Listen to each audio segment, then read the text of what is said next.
Wakubwa inawezekana huu ndio kwa mwaka wa mwisho kwa Apple kutoa macho matatu na iPhone za kawaida, yani plain models. Haujanielewa Ndio mwana kitaa. Inawezekana mwaka huu Apple akitoa iPhone 17 plain, 17 Plus, iPhone 17 Pro na Pro Max ndio kwa mwaka wa mwisho kutoa hizi models zote kwa pamoja. Kwani wanataka wagawe matoleo ya simu kwa miula mwili, ambapo watakuwa wanatoa mwezi Machi au Aprili na mwezi wa 9 au wa 10 kama ambavyo tumezoea. Maana yake nini sasa mwana kitaa? Tutarajie mwakani Apple mwezi wa 9 ile au wa 10 watatoa iPhone 18 Pro, 18 Pro Max, iPhone 18 Slim na foldable phones. Sijui yenyewe wataihitaji kwa sababu inasemekana Apple wako kwenye kupigania namna ambayo wanaweza kutengeneza iPhone ambazo zinajikunja. Na mwaka 2027 March au April ndo watatoa hiyo 18 plain na 18e. Kama ambavyo tumeona mwaka huu mwezi ambao umepita mwana kitaa ndo walitoa iPhone 16e. Kwa hiyo wakiwa wanatoa hiyo series ambayo tunasema ni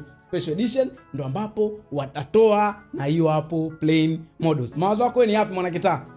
Utakuwa unasubiri kwa hamu au Apple atakuwa amezingua? Sisi ni wajumbe tu mwana kitaa, na wajumbe huwa au wao. Hiyo ni taarifa ambayo inasemekana itakuwa hivyo. Make sure umeshana mshikaji wako ambaye anapenda iPhone, make sure umeshana na mshikaji wako ambaye anapenda tech. Mwambie kwamba simkitaka tusanua, simkitaka tisha no.